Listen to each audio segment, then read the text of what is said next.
All right, final hour of the show as we'll wrap things up at the end of the hour with Alan Stiles, a little crosstalk. But it is Monday. It's 9 a.m. Dave, that means one thing. A visit from our Sactown Sports Kings insider. Someone bring the boom. He does. That's what we do. Joining us right now, Sactown Sports Kings insider, Franklin Cartoscelli. Good morning, Frankie. Good morning, boys. Good morning. How we doing today? Good. Where are you calling from, buddy? I'm guessing Verlad told you. No. What? I don't know what you speak of. I was just starting the show. No, baby is sleeping longer, and the office shares a room with his wall. He is getting some precious sleep. My wife is on her spring break this week from school, and I would like to keep that guy sleeping and keep the wife happy as long as possible. So, big things from little Frank, sleeping longer through the night, and we're pretty happy about it. So, are you sitting in your car? Yeah. Where are you calling from? I'm in my car in the dark garage that is only being lit up by my laptop screen. Yep, this is my office for a little bit here. Okay, car's off, right? Car's off. Okay. Well, I mean, it's getting dark. Not that bad. I love you. Things aren't that bad. Things are pretty bad, though, friend. Okay, if I were to say the following to you, this team sucks. They quit. They have no heart. Look at that game against Orlando. I want you to be their defense attorney. Can you pull it off? No, I can't because start the car. We've seen this. I'm starting the car. Windows are rolled up too, by the way. We've seen this game a couple of times now. We saw it against the Knicks. We saw it against Golden State. We saw it even against Phoenix on the road. I mean, we've seen this team roll over a couple of times, and Orlando was kind of just more of the same. And it really wasn't a game from the beginning. It really was one of those games where you kind of knew where it was heading in the first couple minutes of the first quarter. And it goes back to kind of just the same old thing with this team, which is 3-point shooting. It's whether they can shoot it on their end or whether they can defend it. And they are just not defending the three at all right now. And, it's something that when you look at, and I just kind of looking through it, the last 11 games, the Kings are 3-8. In those 11 games, they have allowed opponents to shoot 46% from three. So 46% from three, they're letting opponents shoot. You're not going to win many games when that happens. And I don't know if it's a matter of the team quitting. It's just a matter of this is who's in the locker room. This is what this is the personnel they have, and they have to kind of roll through with 8 games remaining. It's not a matter of it's November or December and the team's trying to figure out their identity. This team's identity is pretty set in stone here with only a couple weeks to go. Yeah, and Frankie, you've been in coaches' conferences, practice, you hear from the players. I feel like they've all been saying the same thing now for about, 2 to 3 weeks, where it's like, well, we're running out of time. We got to get it together. We still have opportunities to get to do what we want to do. And then it's just, I don't know, it just was so lifeless from them in Orlando, knowing that to start the day, they were 9th by a hair. Now they're in 10th. Phoenix doesn't seem to want to catch them, but I don't know that the Kings can hang on here. They just, I don't know what it is about their approach to these. I just feel like this looks like a team that, for the most part, a lot of these nights are lifeless. Yeah, it seems like, there's a little bit of check it outedness, if that's a word or however you want to put it. Looking like there's not too much buy-in at the moment. And, I don't know if it's worth reading too deep into that. But at the same time, the results are there. And you look at what the schedule ahead of them, and like you mentioned, Phoenix. I mean, if the quote unquote success is getting to the play-in at this point, which that's the only option available, it looks like that's still likely. I mean, Phoenix, even last night, we'll see what the diagnosis is on Kevin Durant's ankle. That looked pretty bad last night, and Phoenix's schedule still is a buzzsaw till the finish line. The Kings have a couple games this week, which are quote unquote winnable games against Washington and Charlotte. Pretty much the only 2 games the Kings have left that they should get. The odds are still in their favor. They still have a game and a half lead. The final game of the regular season really could end up mattering a lot if they get closer in the standings. Kings Suns at Golden One Center on April 13th. So it really is, like I said, kind of this team is what it is. And, kind of going back to your previous conversation, which, I just cut and you can check out on the Sactown Sports YouTube page, little plug. Is it time to kind of have those bigger conversations? Is it time to talk about the future of this roster and what's next? And I know we've talked about it here before. I think that every Kings fan or everyone that's having a conversation about this team is trying to figure out what is the best, road forward. Where should they go?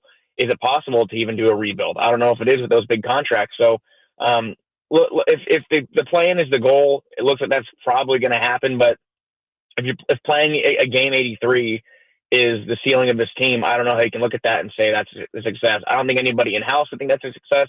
I doubt any fans would think that is either. But that's the reality. The Kings right now are probably going to play in a winner-go-home game, and if you win, you get the grand prize of playing another winner-go-home game, and then if you win that game, you get to face a 60-win Oklahoma City Thunder in a 7-game series. So it's pretty bleak right now for as far as the road ahead. Frankie Cartoscelli joining us on Kings Doomer Radio, as they call it. Frankie, to the point, 420 votes out right now. 77% of Kings fans polled would like to keep the pick instead of make the play-in. I was thinking about this during the break. It was the 2-year anniversary, we talked about this last weekend, of the Kings snapping their 16-year playoff streak. The Beam team, the number 3 seed, all the things that went into that. And now you just fast forward. I don't know. I don't know if you had tried to screw this thing up, you could have done any worse. But I'll ask you, and Jason, feel free if you have a thought too. If you could go back in time and change one move the Kings have made over the last 2 years, is there one that pops into your head?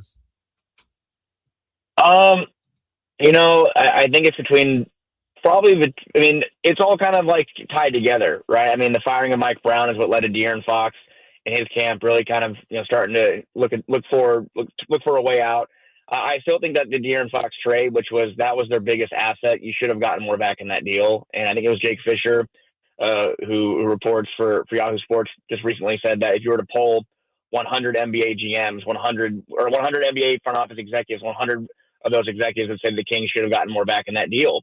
And I think we're a Luka Doncic trade to the Lakers away from the Kings kind of being looked at as another laughingstock as far as what they got back in that deal. And that's no shot at Zach LaVine, but I think if you look at the future and road ahead, trading your biggest, trade chip, that you should have probably gotten more as far as those assets go. And you talk about the draft pick and, getting more back in that return. I know that it looked good upon the initial return. When you look at what I think Charlotte's first turns into a second, I can't remember what the stipulations are on it, but yes, they didn't end up getting as much back as they probably should have. And I know that the Spurs have just a lot of young talent too. You look at Sohan, obviously Castle was the name that a lot of fans wanted back in return. It just didn't happen. And now the Kings are in a spot where they have some tradable, draft compensation, and maybe they can get a little bit of value back in some of the deals they can make as far as selling off those contracts. Probably not a lot though. I just think that you probably should have gotten more back for Fox. And, while doing right by him was a good look for the organization and maybe trying to kind of right some wrongs, they could have canvassed the league, I think, a little more, or waited to the offseason and see what the return could have been. Because now you look at the team where you have Domantas Sabonis entering his age 29 season next year. DeRozan, we've talked about a lot. I think he'll be 36 this summer. Zach LaVine's 30 and his contract. You guys have talked about that at length. So I'm not really quite sure as far as stockpiling those assets where the Kings are standing. You have Devin Carter, you have Keegan Murray, you have future draft picks. You don't have this year's most likely. So I think that right now the Kings are kind of just they're handcuffed. And to me, that's the biggest thing. That was like the big move that was looming, was the potential trade of De'Aaron Fox that we kind of thought entering the season. I don't think was at the front of anyone's mind. I think that nobody, if you could go back to October, would say, wow, the Kings will probably trade De'Aaron Fox this season. It just didn't seem like that was possible because, like you said, Dave, 2 years ago, 2-year anniversary, like the Beam chance ringing out in Portland, it feels like we're so far removed from that. That feels like it was 10 plus years ago right now. And it's not, and that's a sad thing, a sad reality the Kings are in. All right, so that's my lead into the following question. So season ends, whatever, miss the play-in, make the play, who cares? Season ends. Normally, I would say Monty McNair should already been fired. Like, you want to talk about how not to GM this team 101. The Fox trade was an abomination.